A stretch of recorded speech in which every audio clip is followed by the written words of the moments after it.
plotting these shear force diagrams and bending moment diagrams. So let's look at one example.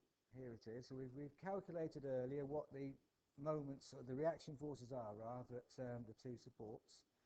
So to plot a shear force diagram, we construct lines that go down below. So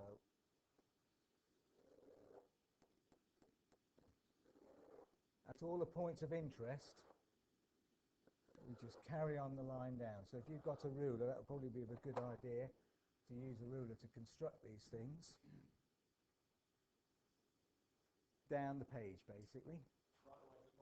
Yeah, why not? Okay, give yourself room to work.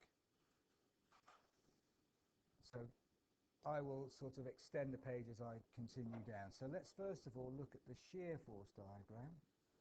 So I'll draw an axis. So if you do it sort of about halfway down the page that you're on, then that gives you 1/2 for each. So the top half we're going to do the shear force diagram, the bottom half we're going to do the bending moment diagram.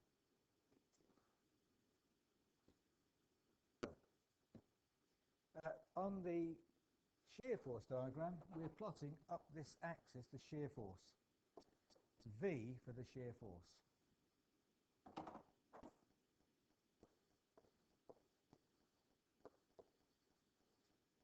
And it's measured in this case, kilonewtons. So put the unit in, the kilonewton.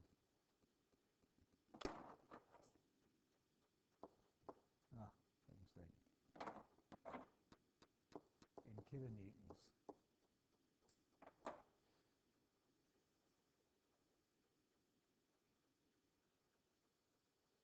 So we start off at point A and we go up, and we don't need to have it's really only just to give us an idea what the forces are. So we don't need to divide this scale up into nice even amounts really. We just sort of go up to say a point, and that will be to represent a shear force, a positive upward shear force of 9.16 kilonewtons. So we label it as 9.16. So we go up to 9.16 kilonewtons, which represents this shear force here. This reaction force here going up. So 9.16 kilonewtons. And then that force acting from left to right, that force is acting on its own until we get to this other force, the 8 kilonewtons going down. So we just go straight across the page, which is describing that force of 9.16 kilonewtons is acting up to a point here, where we have a point force of 8 kilonewtons downwards. So then we subtract 8 kilonewtons from the 9.16 and we end up at 1.16 kilonewtons. So this is 1.16 kilonewtons. So we carry our line down to there. So at that point on the beam we've got 1.16 kilonewtons, which then carries on across. So it's got a shear force of 1.16 kilonewtons acting to this point. And then another downward force is exerted of 6 kilonewtons downwards. So then we subtract 6 from 1.16 and we get, could somebody do that quickly on a calculator for me, about minus 4 point something, 4.83 is it? 4.84 minus 4.8384 kilonewtons down to here.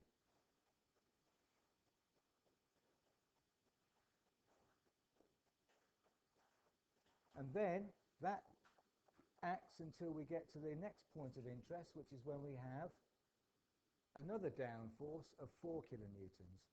So we subtract another 4 kilonewtons from there and we get minus 8.84. So we go down again and we get to minus 8.84 kilonewtons, which acts to this point here. And then we have a reaction force of 8.4 kilonewtons, and lo and behold, we're back to 0 again, which must happen. And that's called a shear force diagram. Right, now, looking at this shear force diagram, what does it tell us? Remember, this represents a beam across here, with support here and support here. So that's what's going on here. And what this is saying is we've got shear forces acting this side, and we can find the maximum shear force and maximum negative shear force. So we can see, just by looking at the diagram, what the maximum forces are on the beam and where these forces are acting. And also from the shear force diagram, points of zero here are where we've got a shear force one side and a shear force the other side, and so this is the point at which you get maximum bending moment. And so where it crosses this zero axis is an interesting point, because that indicates where you've got the maximum bending occurring in this beam. Okay? And then when we go on to plot the bending moment diagram, we'll find out the value of that bending moment at that point. So points of interest on the shear force diagram are points of maximum shear and also points of maximum bending moment.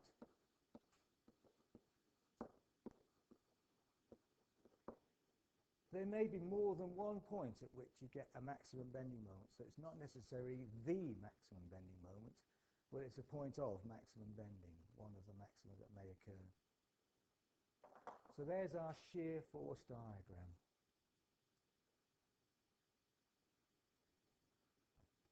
Okay, so for the bending moment diagram, having continued our construction lines down, let's look back at the beam again a second.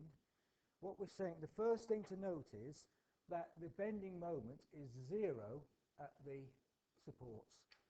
So at these two supports, A and B, here and here, we should find that the bending moment is zero. So it starts at zero, our bending moment diagram, and it ends at zero. And if it doesn't start at zero, or if it doesn't end at zero, because we can make it start at zero, if it doesn't end at zero, we know we've gone wrong somewhere. So that's the first thing. Now, if we look at this beam, what's happening is that we have a situation where we can discuss, let's think mathematically how to do this. We've got the moment, or the change in moment over the change in length along the beam, dm by dx, so I'm now introducing this idea of calculus into the expression, is in fact a stress on the beam, the stress on the beam. And if I integrate both sides, I end up with the change in moment equal the integral of stress with respect to x. And as we see when we look at the calculus, this in fact turns out to be the area, it's not going to let me use blue, area under the stress curve. So that's important. The calculus that I've done here is not so important as recognizing that what's the change in moment? It's the area under the stress curve.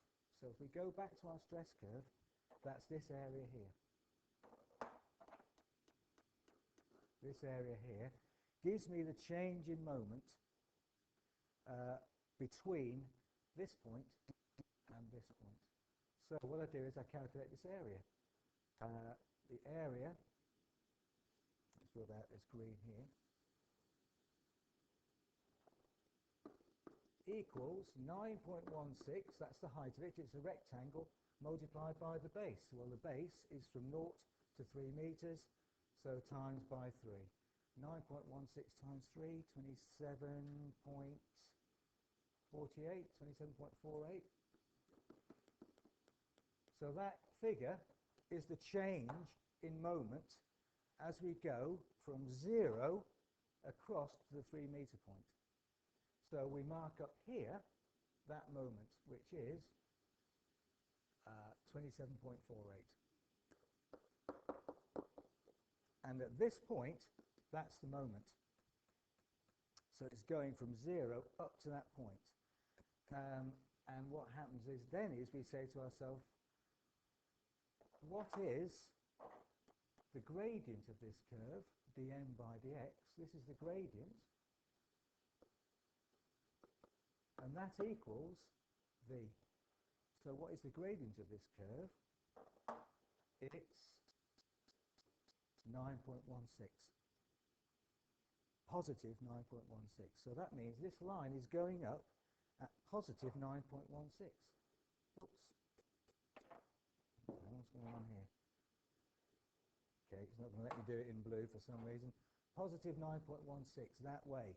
Now if we think about that, if it's going up the rate of 9.16 gradient per metre, I'm going to end up at 3 lots of 9.16, which is 27 point. So in other words, what happens to the moment between here and here? That. Okay? That's telling me the moment is starting at 0, and as I go along the beam in this direction, the moment of the force is increasing until at this point it's 27.48. And then what happens is this takes into account this, and so this area is then added on. So this moment now is the area underneath here, which is 1.16 times by the distance, which is 4. So 1.16 times 4, please.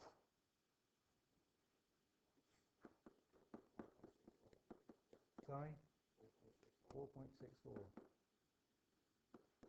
And so what happens now is I've got to add another 4.64 onto here. So 27.48 plus 4.64 is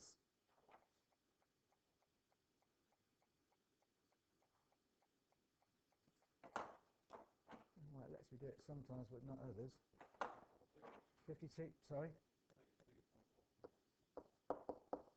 This point. So that means what happens is I reach 32.12 at this point. So the moment increases again at the rate of the stress, which is 1.16 for 4 meters. So 1.16 times 4 gets me up to this point.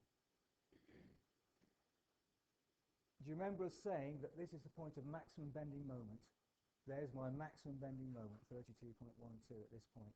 Now, what happens is, I've now got an area underneath here, but that area is now negative, so it's reducing the moment. So this negative here, shear, minus 4.84 times 3 is minus 4.84. Sorry, 14.52, did you say? Minus 14.52. So that means I have to subtract 14.52 from the 32.12 to get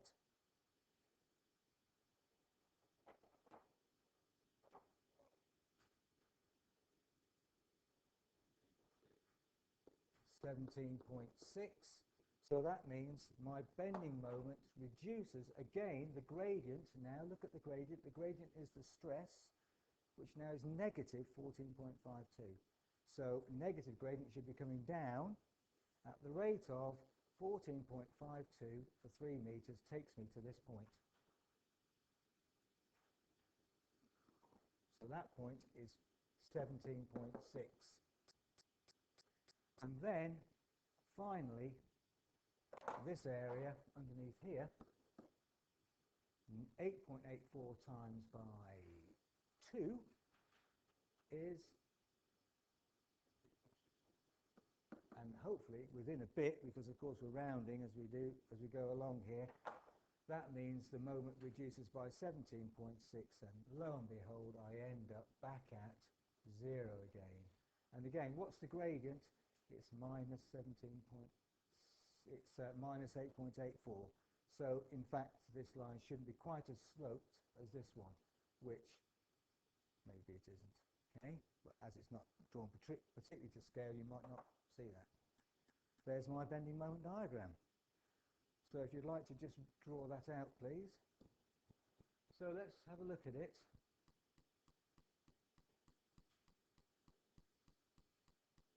Note maximum bending moment at this point. Ooh, okay. Maximum bending moment at this point here coincides with the 0 here where it cuts to. Okay.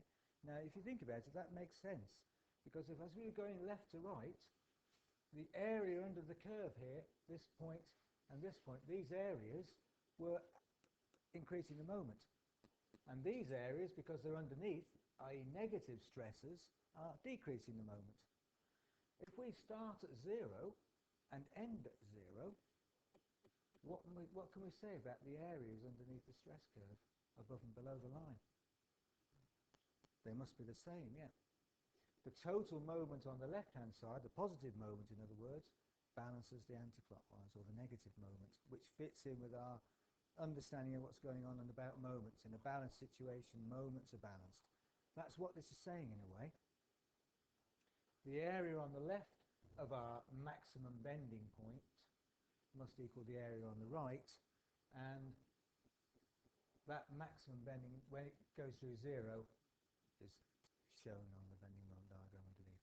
So this beam is experiencing a maximum bending moment of 32.12 kilonewtons, and at that point, at this point here. So we can say in this structure some interesting things about it. We can tell immediately by looking at the diagrams what are the values of the maximum stress here and here, and where is the maximum bending moment being exerted here, and what's the value of that maximum bending moment, so we can get information off it. Okay. Let's look at another example. So draw this one out for this. So for this example, we've drawn out the construction lines. Let's look at the shear force diagram now. So again, we start at 6.5 kilonewtons. So we go up to 6.5 kilonewtons, which takes us to some point here.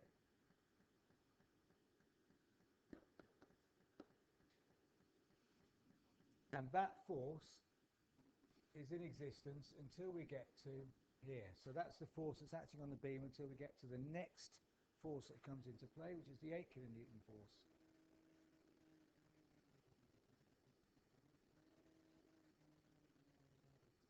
Then we have this point source of 8 kilonewtons that acts downwards. So taking off 8 from 6.5, we get minus 1.5.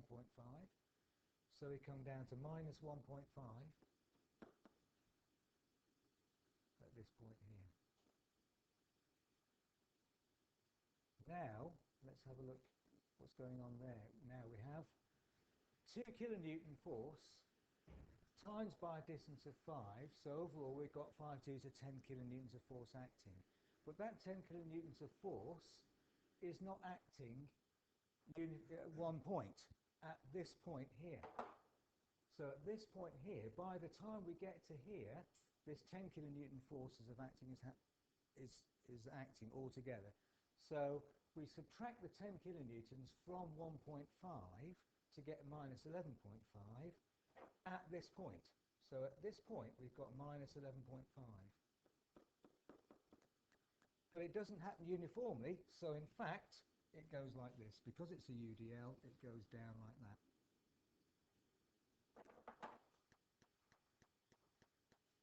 So that's the effect of the fact that it's a uniformly distributed loop. None of that force effectively is happening here. And as you go down, more and more of the force is acting until by the time you get to the end, you've got the whole 11.5 kilonewtons. So UDLs have that effect on the stress curve, the shear stress curve, which makes sense if you think about it, because the stress is being gradually applied as you go across the beam along this UDL here. So that's what the shear force diagram looks like. And then at the end, we've got a reaction force of 11.5 kilonewtons, so that takes us back up to 0 at this point. So back up to 0 there.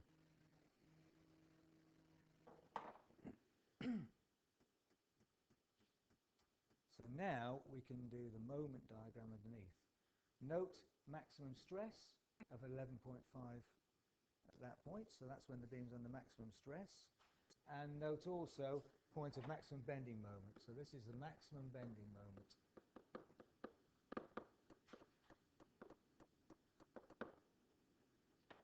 So we should find that maximum on our bending moment diagram. So let's continue down the bending moment diagram.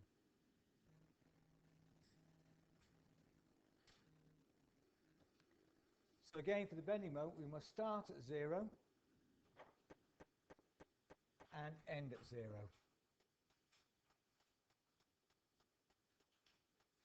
As before, what's the bending moment underneath here? The area underneath the curve. So what's the area underneath the curve here? The area equals 6.5 times that distance, which is 5, isn't it? So 32.5. So we end up at a change in moment is 32.5. So we go up to 32.5 on here.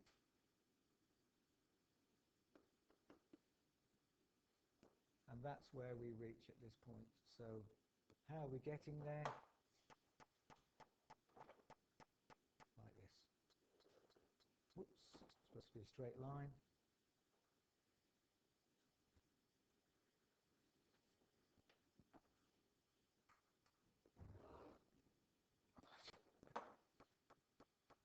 So for this first part here, as a reminder, the gradient of this line is the value for the shear, which is 6.5 kilonewtons. And if you think about that, that makes sense, because by the time we get to here, the top, we've gone 6.5 times 5, which gets us to 32.5.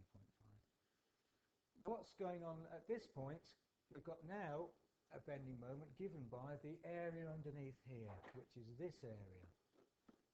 That's a negative area, so it's going to end up reducing the bending moment.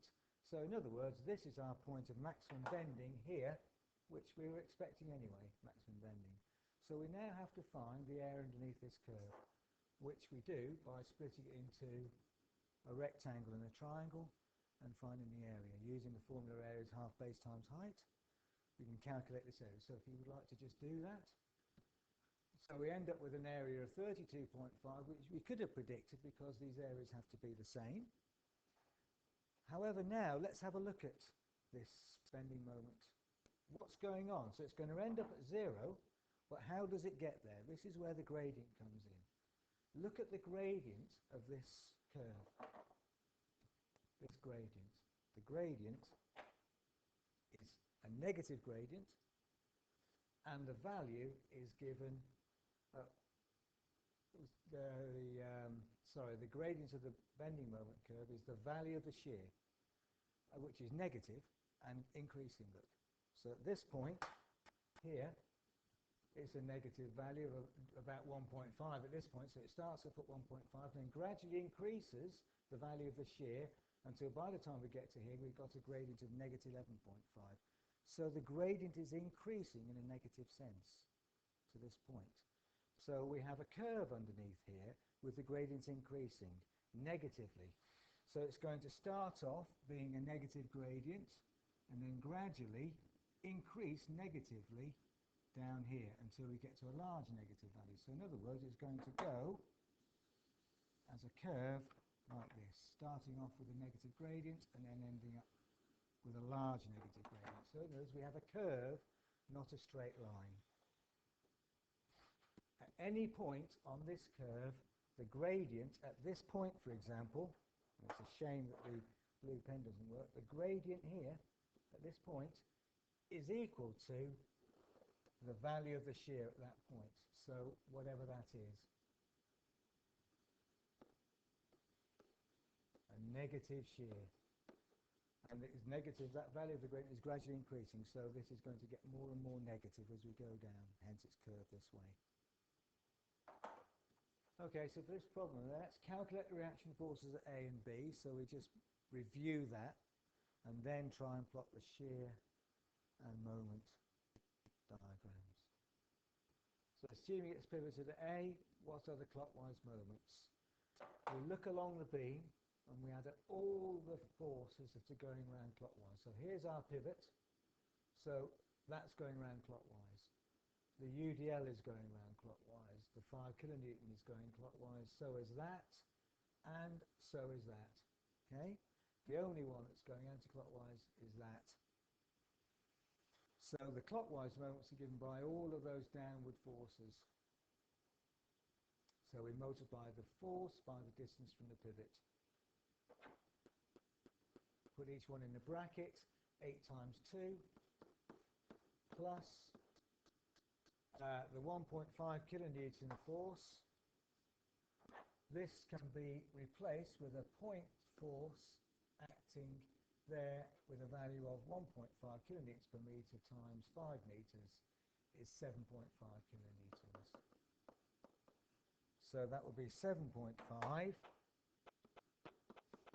times the distance, which is 3. So it's this distance, the 3 meters, plus half of this distance. So 3 take away 8 take away 3 is 5, so it's 3, 5.5. So 5.5 to the middle of that. Okay? 5.5 plus 5 times this distance, which is 12. Ah, thank you, gone too far yet.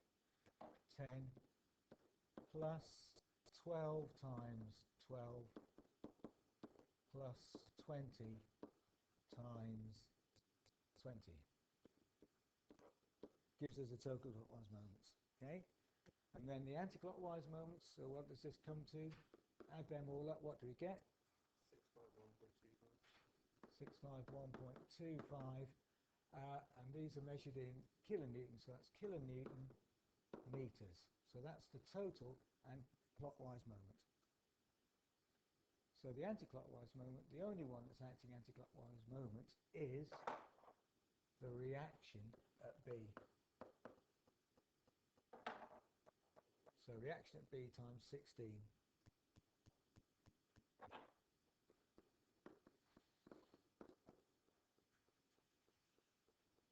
So therefore, clockwise moments equals anti-clockwise moments. So 16 RB equals 651.25.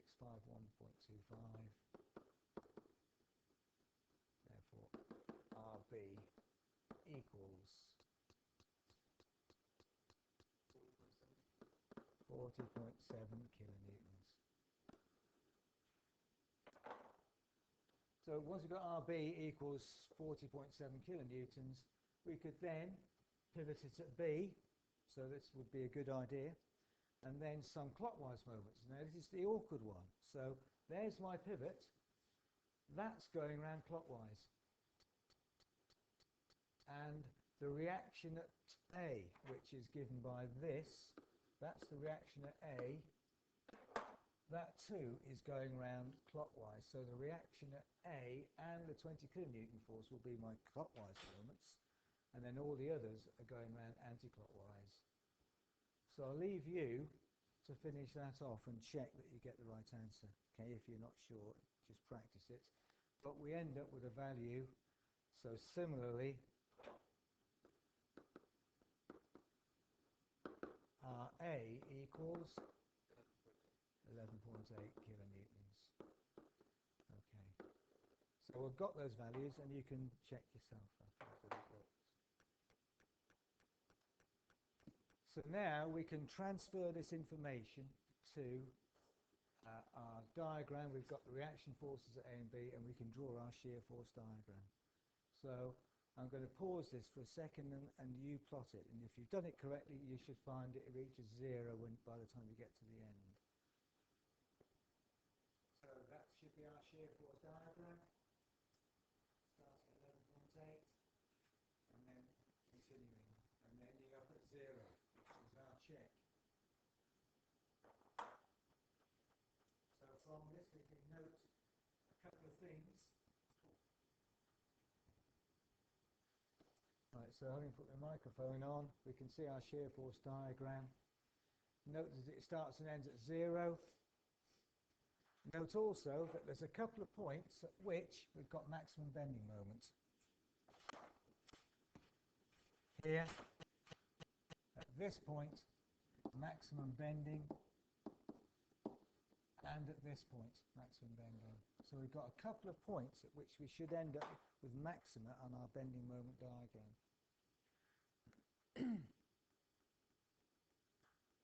still we should find, by the time we've finished, that the total area above the axis equals the total area below the axis. So now we can start plotting out our bending moment diagram underneath. All values are going to end up not necessarily above the line this time. We might have some moments going the other way because of the fact that the pivot is not either end. So we could end up with some negative moments here.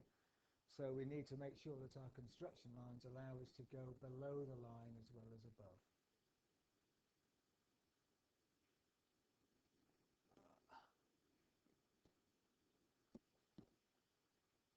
Okay, so let's look at it. So, right, the bending moment is positive.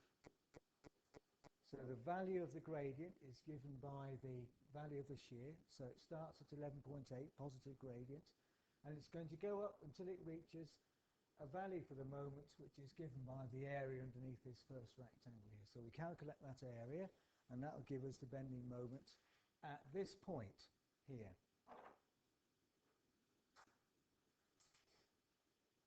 And then, because it's the shear between those 2 points is the same, we'll have a constant gradient, so it'll be a straight line going straight up to that point.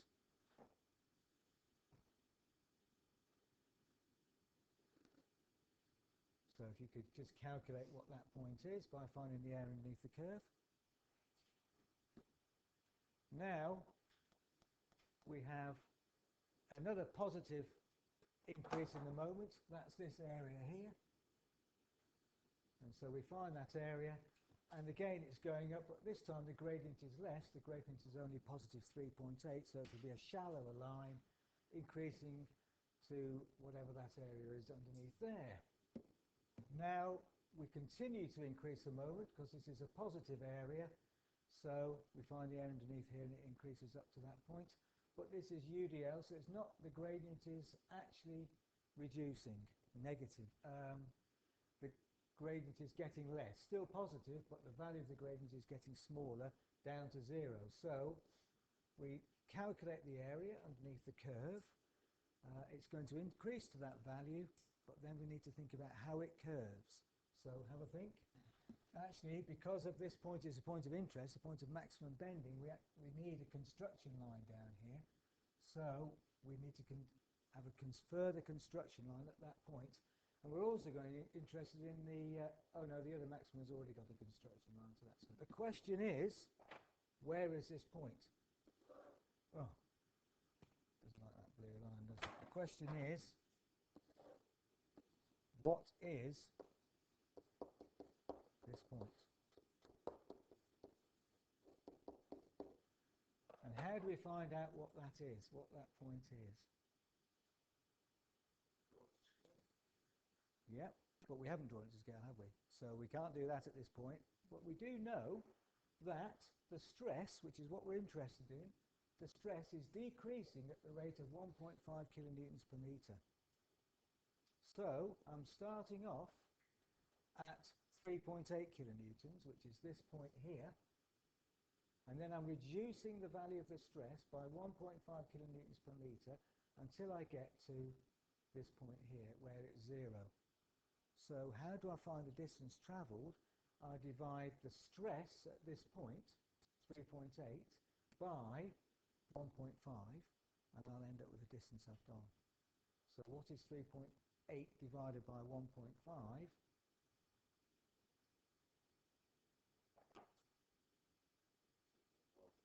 2.53. So this distance here is 2.53 meters. I'll make it a bit.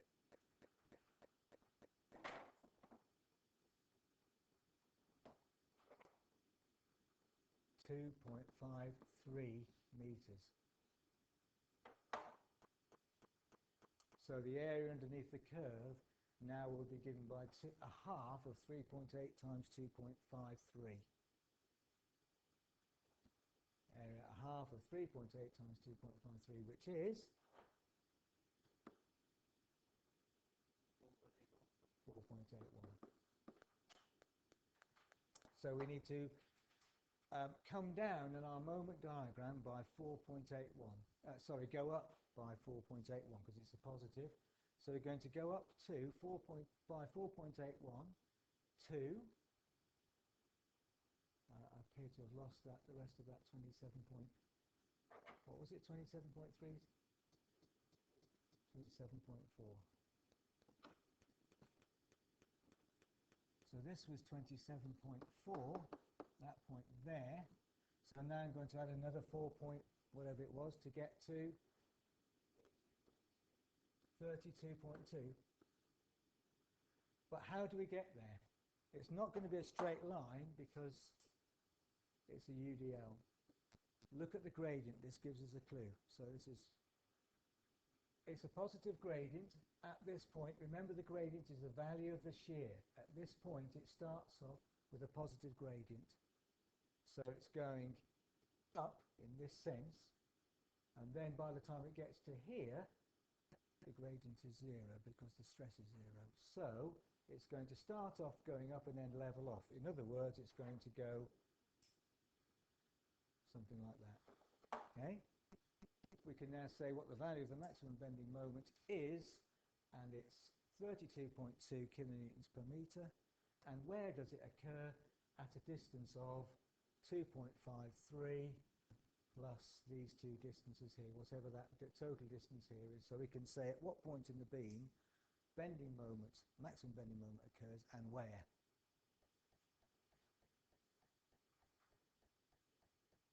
So now we start to come down because it's a negative area. So this is a negative area underneath here. Calculate the area, which is going to be 2.47, that distance from there to there, times by that distance, which is 3.7, negative. So we're coming down by that area, which takes us to 27.6. So we're coming down now to 27.6, which is the 32.2 minus 4.57, which is the area.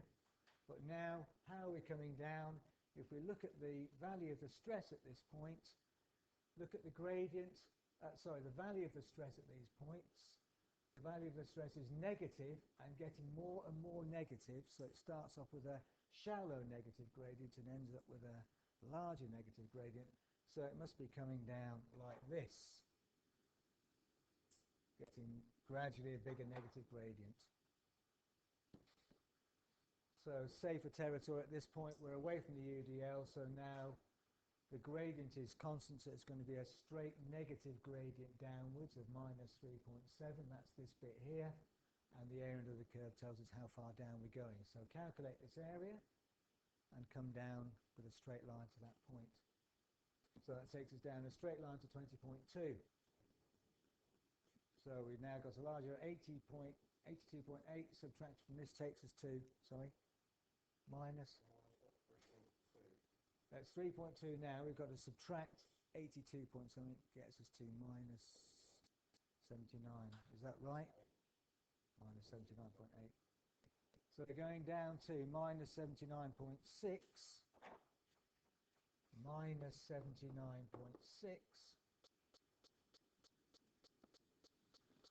here. So the final area takes us back to 0, positive moment. Okay. By following logic, we end up with our moment diagram, ends up at 0, which is what we expected, but we also find that because now one of our supports is not at the end, we actually end up with negative moments, or moments going the other way, which you probably would expect, actually, if you think about it. Okay. Notice here something else that's worth pointing out. At this point, which is not drawn very well, but at this point we've got 0 moment. So that might be a point that we're interested in, and we could find where that is in the beam, because we know this distance from here to here, and if we were interested we could do a similar thing to what we did to find where the point of 0 stress was here. At this point we could do a similar thing, because the gradient, we know the value of the gradient, it's the value of the stress, which is negative 20.7 at that point. So we're coming down at the rate of 20.7 from 3.2 at that point. So 3.2 divided by 20.7 will give us this distance, which is small. And so we could calculate exactly where on the beam we've got a point of 0 moment, if that's something we wanted. So for the other examples in the tutorial sheet, you can draw, please, the stress diagrams and the bending moment diagram. You will know if you've got it right because the stress must start and end at 0 and the moment must start and end at 0. Okay? I'll leave you to have a look at that for next week, because next week we'll be moving on to look at another topic. Okay? At this point here, we've got maximum bending moments, not maximum shear stress, maximum bending moment. In one sense, yeah, maximum bending moment, negative bending moment. And yeah, maximum shear stress is given here. That's the shear.